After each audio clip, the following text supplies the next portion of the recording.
তারেক রহমানের আগে কি শেখ হাসিনা এই দেশে ফিরবেন? এই মুহূর্তে যদি আপাত দৃষ্টিতে আমার এই কথাটি মনে করেন যে তারেক রহমান এবং শেখ হাসিনা দুজন দুই মেরুর এবং বিপরীত মেরুর দুজন মানুষ।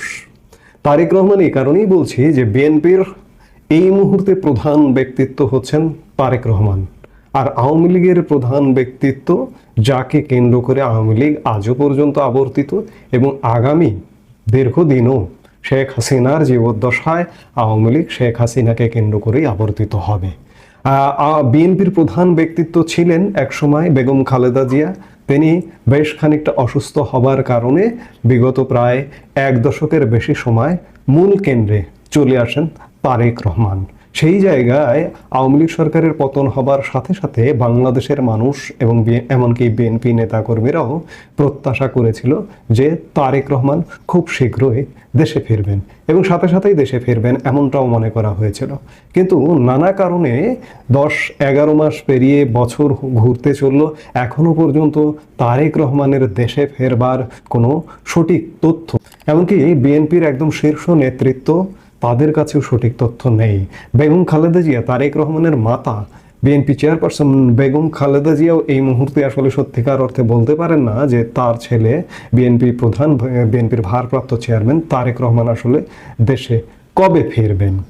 আজকে বিবিসি বাংলা তারেক রহমানের ফেরা নিয়ে একটি অনুসন্ধানী প্রতিবেদন করেছে, বা সেটি হচ্ছে যে তারেক রহমানের দেশে ফেরার নেপথ্যে নিরাপত্তা ও নির্বাচন, এমন শিরোনাম দিয়ে বিবিসি বাংলা প্রতিবেদন করেছে। বিশেষ করে তারেক রহমানের সাথে গত 13 জুন প্রধান উপদেষ্টা ডক্টর মোহাম্মদ ইউনূসের বৈঠকের পরে অনেকে ধারণা করেছিলেন যে বিএনপির জন্য সব বাধা কেটে গেল এবং তারেক রহমান এই বৈঠকের ফলে এমন কোনো সমঝোতায় এসেছেন যার দরুন তিনি শীঘ্রই দেশে ফিরবেন।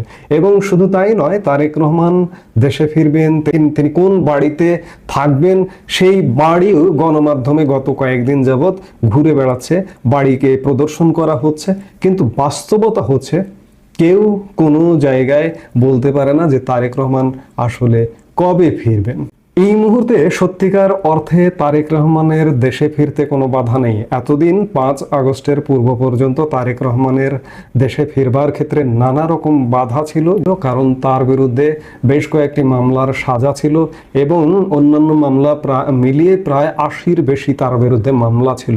সেই জায়গায় তিনি সেই সময় যদি দেশে ফিরতেন তাহলে এয়ারপোর্ট থেকেই গ্রেপ্তার হতেন, কিন্তু এখন তার সকল সাজা মওকুফ হয়ে গেছে, সকল মামলা থেকে খারিজ হয়েছেন এবং তার দেশে ফিরবার ক্ষেত্রে কোনো বাধা নেই, এটি সরকারের তরফ থেকেও বলা হয়েছে।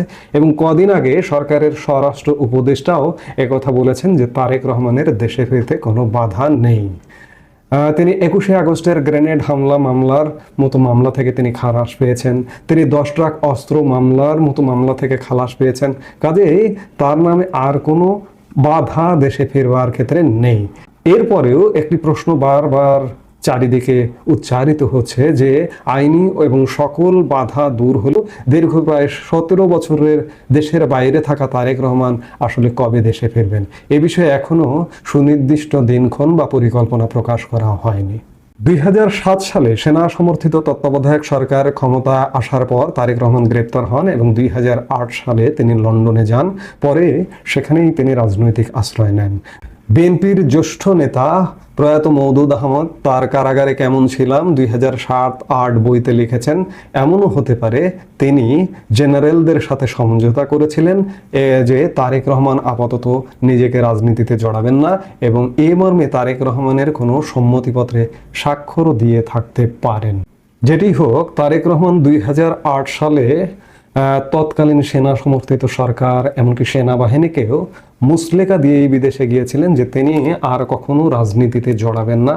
আমরা এ বিষয়ে বিএনপি চেয়ারপারসন বেগম খালেদা জিয়ার সাক্ষাৎকারও দেখেছি। সেটি যাই হোক, যে তারেক রহমান দেশে ফিরছেন না বা আদৌ কবে ফিরছেন এটি খানিকটা অনিশ্চিত। এখনো তার ফিরবার ব্যাপারে কোনো সিগন্যাল নেই। আমরা কদিন আগেও ভেবেছিলাম ডক্টর মোহাম্মদ ইউনূসের সঙ্গে তারেক রহমান যখন বৈঠক করলেন ভেবেছিলাম যে তিনি 1 মাস বা 2 মাসের মধ্যেই দেশে ফিরবেন, কিন্তু সেই সব ধারণাকে মিথ্যা প্রমাণ করে এখন পর্যন্ত দেশের রাজনৈতিক প্রেক্ষাপট নিরাপত্তা ইস্যু যে কোনোভাবে বলা যায় এটি যে তারেক রহমান আদেও আসলে কবে দেশে ফিরবেন সেটি এক প্রকার অনিশ্চিত।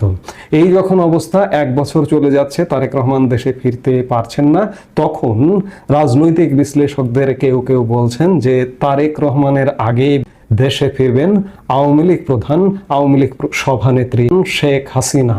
যদিও এটি কারো কাছে রূপকথার গল্প মনে হতে পারে, কারো কাছে এটি অতিরঞ্জন মনে হতে পারে, কিন্তু বাস্তবতা কিন্তু দিন দিন সেদিকেই মোড় নিচ্ছে।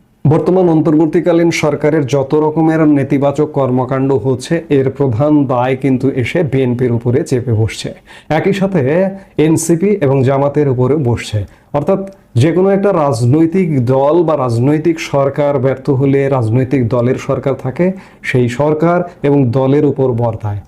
ইতিমধ্যে বাংলাদেশের মানুষ কিন্তু 1 বছরের শাসন দেখে ফেলল, এবং এই দেখে ফেলবার এই সরকারটির নেপথ্য রাজনৈতিক দল কি, যারা এই সরকারটিকে সমর্থন দিচ্ছে বা দেবে তারাই নেপথ্য রাজনৈতিক শক্তি বা নেপথ্য রাজনৈতিক দল। ইতিমধ্যে সরকারি দলের মতো অবস্থায় পৌঁছে গেছে বিএনপি, জামাত, এনসিপি। যখন একটি বিরোধী দল রাস্তায় থাকে এবং সরকারি দল ক্ষমতায় থাকে, তখন বিরোধী দলের পক্ষ থেকে শুধু নয়, দেশের জনগণের পক্ষ থেকে যত রকমের নেতিবাচক কর্মকাণ্ড হয় তার দায় কিন্তু সেই সরকারি দলের পড়ে। এখন সরকারি দল বিএনপি, জামাত এবং এনসিপি তাদের উপরে দায় পড়ছে, এবং বিরোধী বাংলাদেশের এই মুহূর্তে যে রাজনৈতিক দলটি এই মুহূর্তে রাজনীতিই করতে পারছে না, সেই দলটি ধীরে ধীরে জনপ্রিয় হয়ে উঠছে, এবং এই জনপ্রিয়তা কোথায় নিয়ে গিয়ে ঠেকাবে সেটা সত্যিকার অর্থে বলা কঠিন। আমরা জানি যে 5 অগাস্ট একটি ম্যাসাকারের মধ্য দিয়ে আজকের অন্তর্বর্তীকালীন সরকার এসছে, এবং সেই সরকার সমর্থিত রাজনৈতিক দলগুলো দাপিয়ে বেড়াচ্ছে। আগামী দিনে 1 বছর ইতিমধ্যে হয়ে গেছে, খুব শীঘ্রই যে একটা একটা রিসেট বাটনের ঘটনা ঘটবে না, এই নিশ্চয়তাটা কিন্তু আপনি দিতে পারেন না। কারণ চারপাশ থেকে আওয়ামী লীগ তো ফুসছে, দেশের সাধারণ জনগণ নানা কারণে ফুসছে, বেকারত্ব, দারিদ্রতা এবং নানা অনিশ্চয়তা, বিশৃঙ্খলার কারণে দেশের জনগণও ফুসছে। এই ফুসে ওঠা থেকে আরেকটি সেই ধরনের 5 অগাস্ট ঘটে যে আওয়ামী লীগ ফিরে আসবে না, এই নিশ্চয়তাটা দেওয়া যায় না। যার কারণে শিরোনামে বলেছি যে তারেক রহমানের আগেই কি আওয়ামী লীগ প্রধান শেখ হাসিনা দেশে ফিরবেন। এমনটা যদি ঘটে তাহলেও কিন্তু অবাক হওয়ার কিছু থাকবে না। 5 অগাস্ট যে এমন একটি ঘটনা ঘটবে আমরা কি কেউ ভেবেছিলাম? আমরা অবাক হয়েছিলাম, আমাদের বিস্ময় জেগেছিল। আজকে বাংলাদেশের পরিস্থিতি এমনটাই যে আজকে কথা বলছি, আগামী 1 মাস পর কি ঘটবে এই মুহূর্তে প্রেডিকশন করাটাও কিন্তু খুব কঠিন ব্যাপার হয়ে দাঁড়িয়েছে। ঠিক এবছর অগাস্টে যদি আরেকটি ঘটনা ঘটে যায়, সেক্ষেত্রেও অবাক হওয়ার কোনো কারণ ঘটবে না যে তারেক রহমানের আগে শেখ হাসিনা দেশে ফিরছেন। এই মুহূর্তে দর্শক, সম্পূর্ণ ভিডিওটি দেখলেন, আশা করি বিষয়টি বুঝতে পেরেছেন।